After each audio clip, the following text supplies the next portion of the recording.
In the balmy summer of 1905, on the tranquil grounds of York Cottage nestled within the Sandringham estate, a new royal life began. Prince John Charles Francis, the youngest son of the then Prince and Princess of Wales, later King George V and Queen Mary, entered the world on July 12th as the sixth and final child of the growing Windsor brood.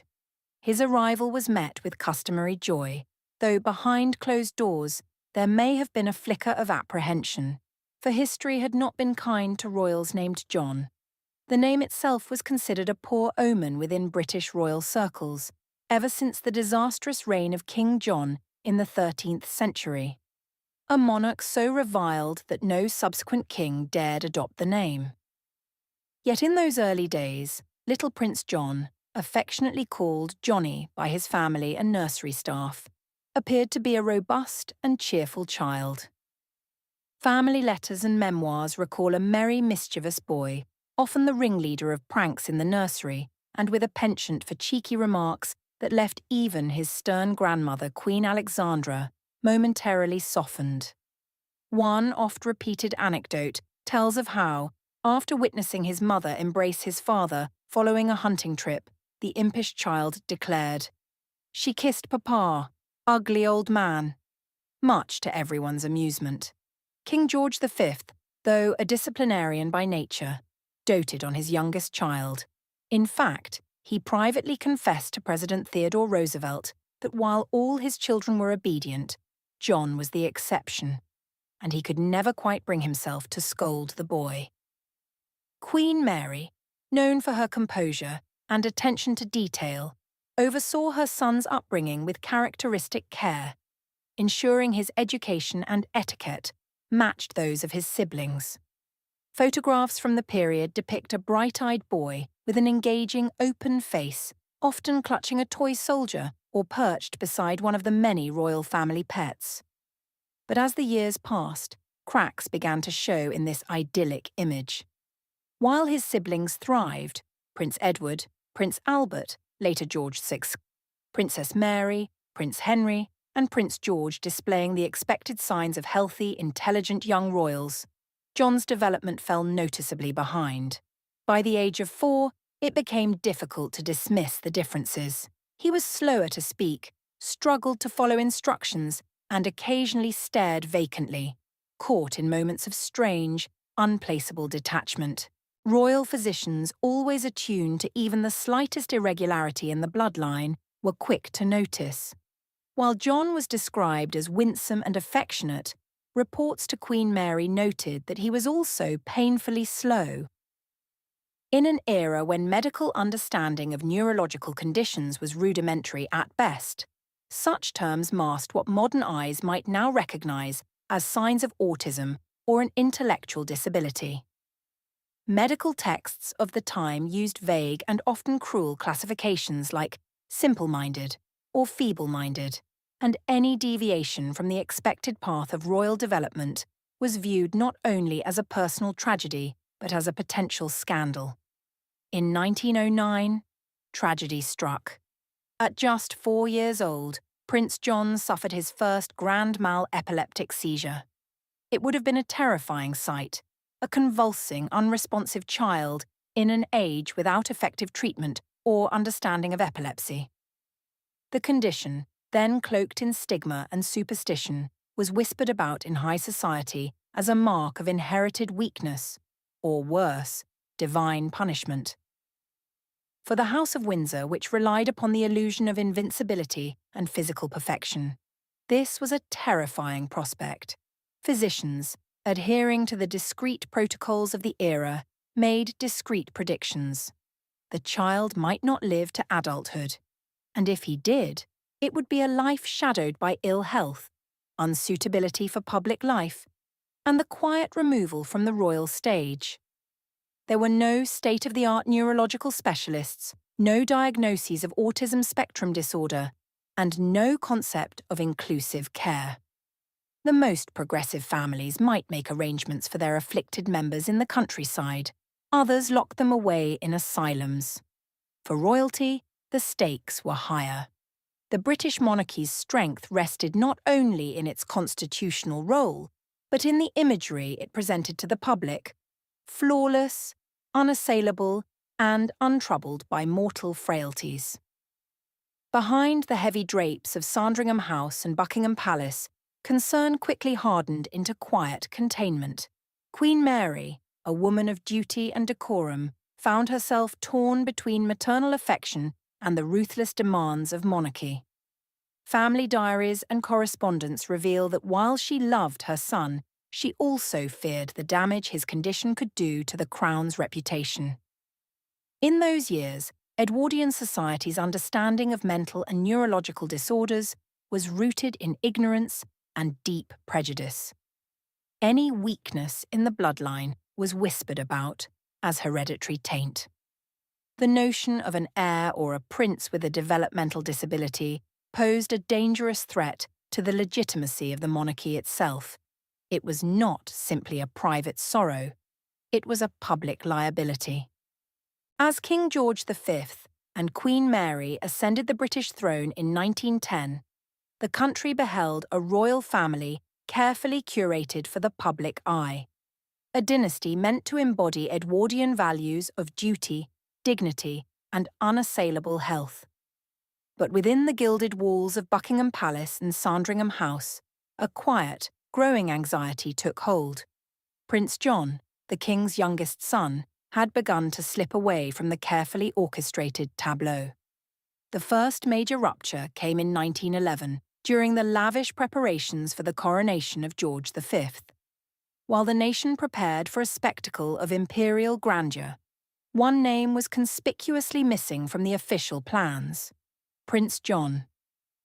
Behind closed doors, palace physicians and courtiers had deemed it too risky for the tenacious, bright-eyed boy to attend. His epilepsy, poorly understood in Edwardian Britain, presented a danger both to his delicate health and, more critically, to the royal image. The sight of a royal child convulsing in public could have set off whispers of hereditary illness, mental instability, or divine punishment, deeply unsettling notions for a monarchy desperate to maintain its myth of perfection. Even within the family, epilepsy was often treated as a shameful secret. There were no public statements, no well-meaning charity appeals, no acknowledgement at all. Prince John simply began to disappear. Letters, diaries, and court memos from this period hint at the unspoken grief and tension. Queen Mary, a woman famed for her stoic reserve, kept her anguish firmly private. A confidant later recalled how Mary would refer to her youngest son as "my dear boy," in soft, affectionate tones, though she spoke little of his illness to anyone beyond the family circle. The Queen's diaries, meticulously kept, rarely mentioned John after 1911, a silence more telling than words. George V, though a strict and often aloof father to his other children, displayed a particular tenderness towards John. Known for his blunt, no-nonsense manner, the king was never an especially demonstrative parent. Yet, with his youngest son, there was a curious softness. One courtier recalled that George would look the other way when John misbehaved and allowed him freedoms denied to his siblings.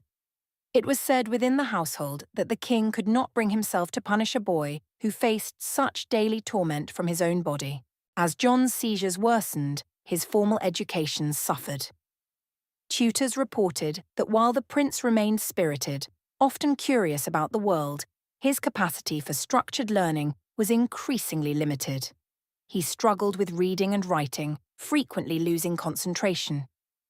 Yet, in more relaxed, informal moments, when free from the expectations of royal decorum, John showed flashes of wit and warmth. He was fascinated by nature, drawn to animals, and adored mechanical toys, particularly his collection of model trains. It was in these moments, in the company of his beloved nurse, Charlotte Lala Bill, and the household staff, that John could still be a boy. But the royal household, ever conscious of appearances, could not ignore the inevitable. In 1913, with the prince's seizures becoming more frequent and severe, a decision was quietly made. No new official portraits of Prince John would be commissioned. Photographers tasked with capturing family groups were instructed to exclude the young boy. Family outings, parades, and state occasions proceeded without mention of the king's youngest child. John's name was omitted from newspaper articles chronicling the royal family's activities. It was as though he had begun to vanish from the public record. Within the palace walls, the family sought to maintain a sense of normalcy. Queen Mary was reportedly attentive in private, though her upbringing and the demands of her position limited how closely she could care for her son. She entrusted much of his daily life to Lala Bill, the formidable and deeply compassionate nurse who became John's closest companion. Lala was known for her fierce loyalty and unfailing kindness, the one adult in John's shrinking world who treated him not as a royal liability, but as a child deserving of love. Meanwhile, George V continued his duties, his visits to his youngest son becoming less frequent as war loomed on the horizon. By 1914, with the outbreak of the First World War, the king was consumed by military and imperial responsibilities. Though family life always took second place to matters of state for George, the growing distance from John was also a reflection of the era's discomfort with illness and imperfection. By 1916, with Britain entrenched in a devastating global conflict and the monarchy navigating political and social upheaval, the family faced an unavoidable decision. Prince John's seizures had grown both more violent and unpredictable. The risk of a public incident, even within the protected confines of Sandringham House, was too great. His fits could come suddenly, in the nursery, the gardens, or even during family meals, and the sight of the convulsing prince was deeply distressing to his siblings and staff. That year, a fateful choice was made. Prince John would leave Sandringham House and move to a more secluded residence within the estate's grounds, a modest red-brick dwelling known as Wood Farm. Originally built as a home for the estate's gamekeeper, it had long been used as a residence for minor royals or visiting guests. But in 1916, it was quietly repurposed. No formal announcement was made, no notice appeared in the court circular. Yet to those within the palace circle, it was clear. Wood Farm had become Prince John's exile. Wood Farm, though modest by royal standards, was comfortable and surrounded by peaceful countryside. Its isolation was both a kindness and a sentence. A flock of chickens, a pet pony, and the family's dogs became his constant companions. The boy who might have ridden in coronation processions and attended state banquets now spent his days walking through meadows, playing with toy trains, and listening to Lala read to him by the hearth. And so, as the world outside descended into chaos, Prince John's story quietly receded into the background. His name no longer appeared in the court circular. His face vanished from official photographs.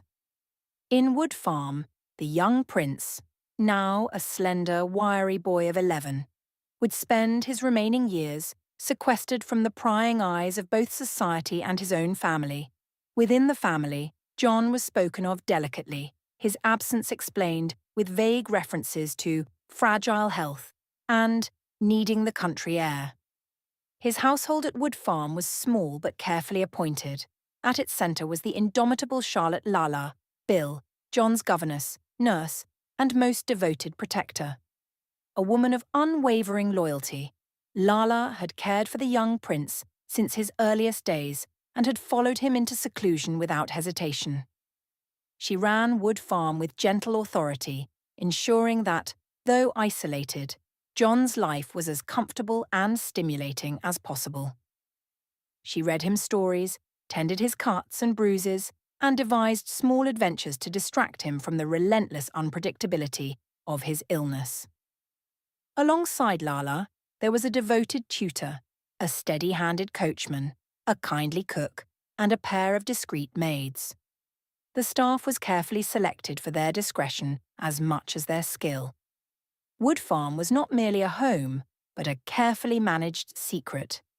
One courtier later described it as a satellite with its own little household on an outlying farm of the Sandringham estate, orbiting the grandeur of the main house, but never quite part of it. Visitors to Wood Farm during the Great War years were few and closely monitored. Those who did catch glimpses of the prince recalled a slender pale boy with a mop of light hair, often found in the garden with his loyal dog by his side. One wartime guest remembered watching John from a distance as he sat cross-legged in the grass, stroking the spaniel's ears and murmuring to himself about aeroplanes and battles. He was like a secret prince from some old fairy tale, the visitor wrote, guarded by his own retainers, walking alone. Despite the physical and social isolation, efforts were made to provide the boy with small joys. His grandmother, Queen Alexandra, herself growing frail in her widowhood, took a tender interest in John's well-being. She ordered a special garden to be planted near the cottage, filled with bright flowers and hardy vegetables. It became one of John's few sanctuaries, a place where he could dig in the earth, chase butterflies, and lose himself in childish daydreams. It was named, in gentle deference to him, Prince John's Garden, and he tended it with enthusiasm. John's world at Wood Farm was small but vividly textured. He doted on animals, keeping a collection of hens, rabbits, and ponies. His drawings, many of which survive, revealed a boy enchanted by the natural world. Birds in flight, fields of wildflowers, and imagined airships soaring above the trees. Ever since the early days of the Great War, he had developed a fascination with zeppelins, believing they would someday land in the meadows beyond his window.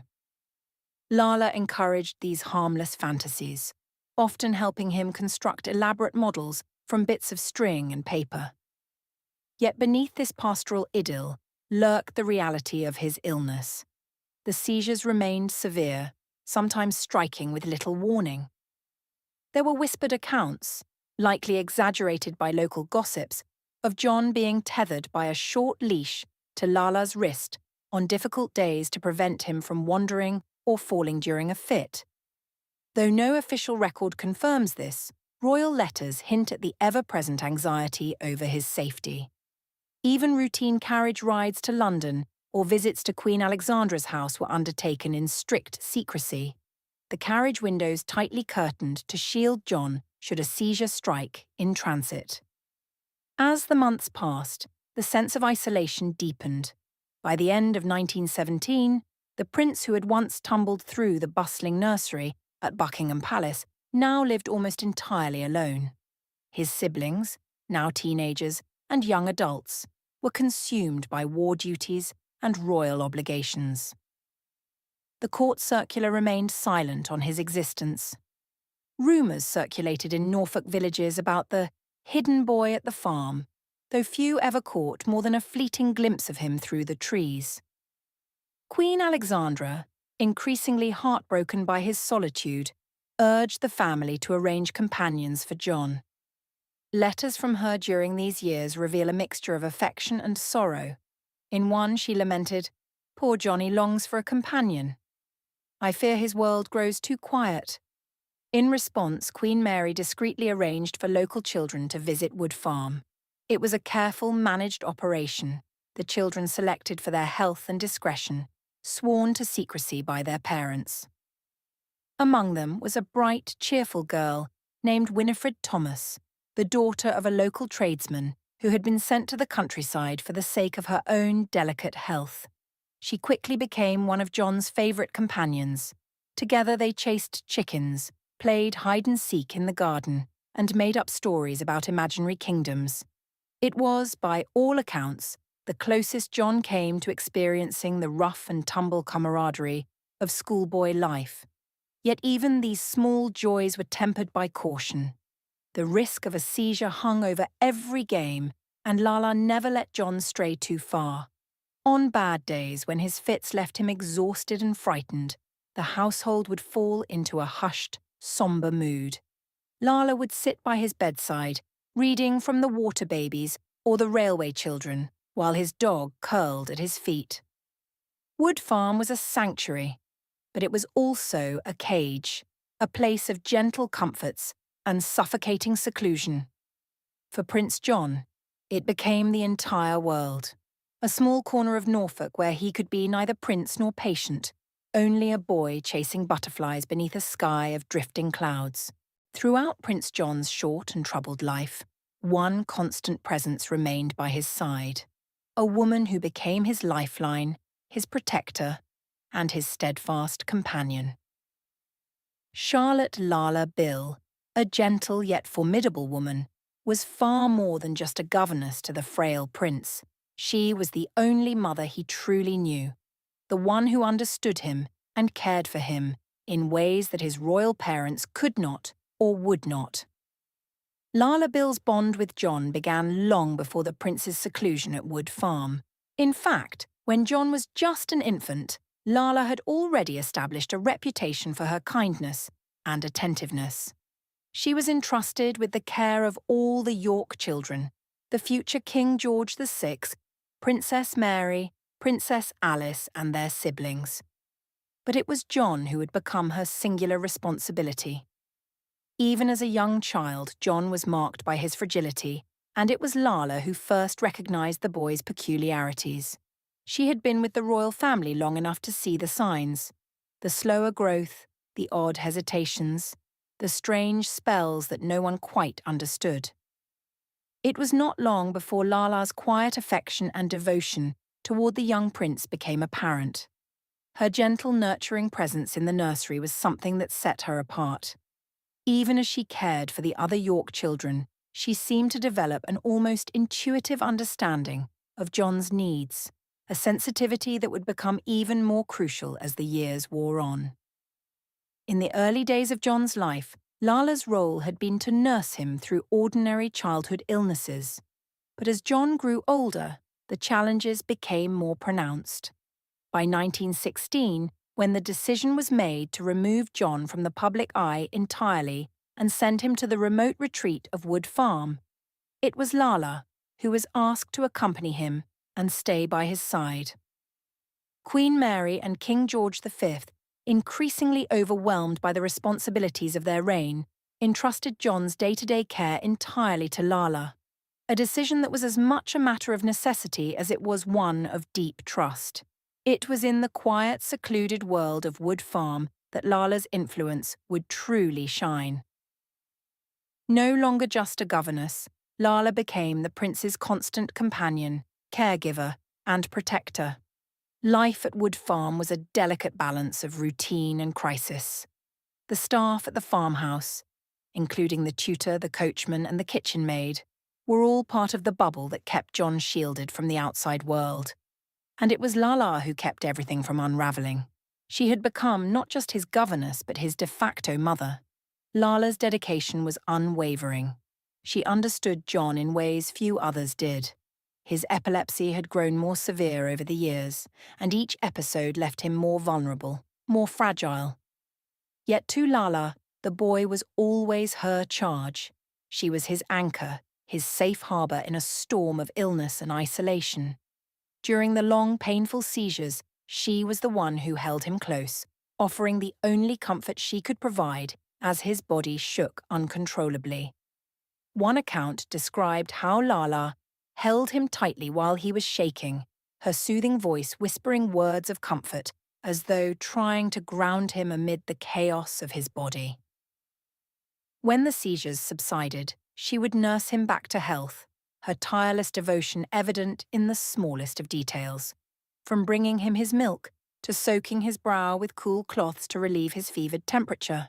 There were days when it seemed the illness would take everything from him and from her.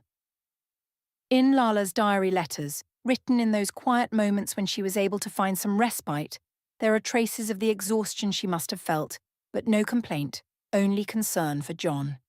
She never wavered in her care despite the overwhelming challenges. "He is my charge," she wrote in one letter to a friend. "No matter what happens, I will stay by him. He is so sweet and so brave, but I fear for him more than any of the others." The isolation that came with living at Wood Farm was compounded by the increasing emotional distance from the royal family. As the years wore on, the visits from King George V and Queen Mary became fewer and farther apart. It was not out of lack of love for their son, but the necessity of maintaining a royal facade. The king, stoic and burdened with the responsibilities of ruling an empire at war, refrained from seeing John as often as he might have liked, and Queen Mary, although deeply concerned, was caught between her duties and the heartache of seeing her youngest son so frail and helpless. In Lala, however, John found not just a caregiver, but a constant, loving presence that never faltered. Even as the boy's health worsened and the seizures grew more frequent, Lala stayed beside him, providing the stability that John so desperately needed. She became the only constant in his life, even when the rest of the world seemed to disappear into the distant corners of war and court politics. It was Lala who became the first to realize that something had gone terribly wrong on the night of January 18th, 1919. As always, she had spent the evening beside John, talking with him softly, trying to ease his fears as he struggled to sleep. But when she checked on him the next morning, it was too late. The seizures, which had come with increasing frequency, had taken their toll. John lay lifeless in his bed, his small body cold and still. Lala's grief was unspoken but deeply felt. She had been with John through every crisis, every moment of pain, and now she had to face the unimaginable loss of the boy who had become her own. It was Lala who made the fateful phone call to Queen Mary, breaking the news that no mother ever wishes to hear. Lala Bill telephoned from Wood Farm that our poor darling Johnny had passed away suddenly. Queen Mary later wrote in her diary, the words filled with sorrow and a deep, lingering sadness. Within moments, the King and Queen were racing across the Norfolk lanes, desperate to reach their son for one final farewell.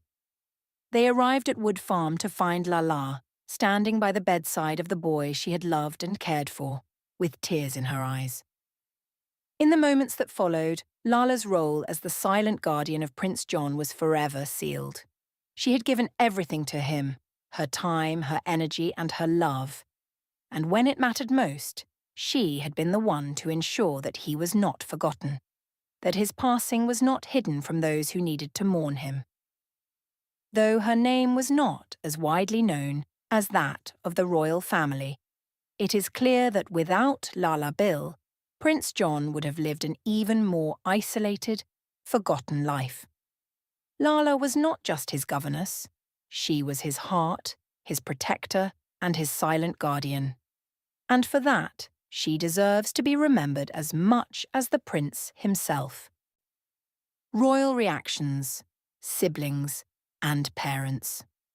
The shock of John's death rippled through the family in unexpected ways. To his older brothers, Edward, Albert, the future Duke of Gloucester, Henry and George, John had always been a mystery, so at once gentle and strange. His seizures could upset them in frightening ways.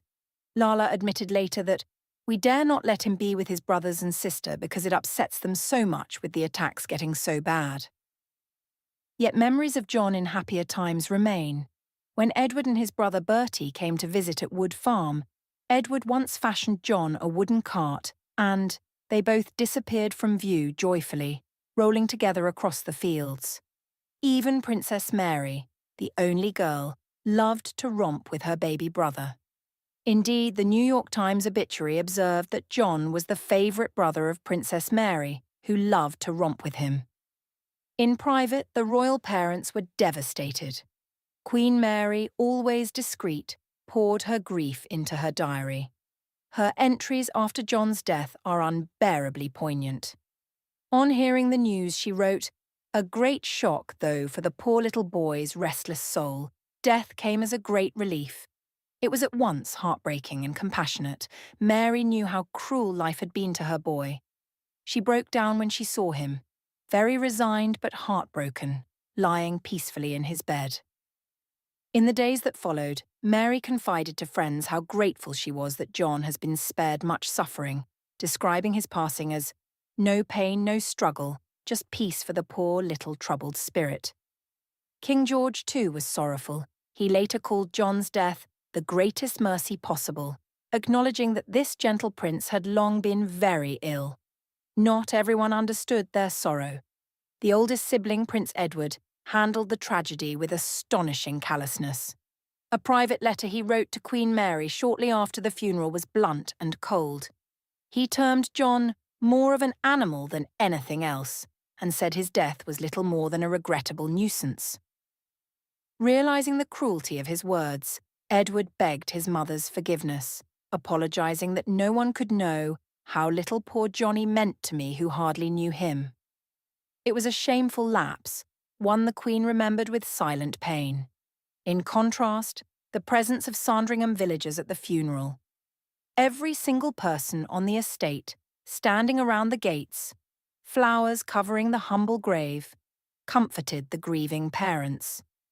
Queen Alexandra, John's beloved grandmother, wrote softly to Mary that now our two darling Johnnies lie side by side in the churchyard. She herself had known only too well the heartbreak of losing an infant grandson, and her words were a balm. John's namesake, his uncle Alexander John, had been buried here 15 years earlier. Prince John died on 18 January 1919 at Wood Farm after a prolonged seizure, ending his 13 years of suffering. The news was announced quietly. The Daily Mirror later reported that, when the prince passed away, his face bore an angelic smile, and it was the first to publicly acknowledge that epilepsy had been the cause.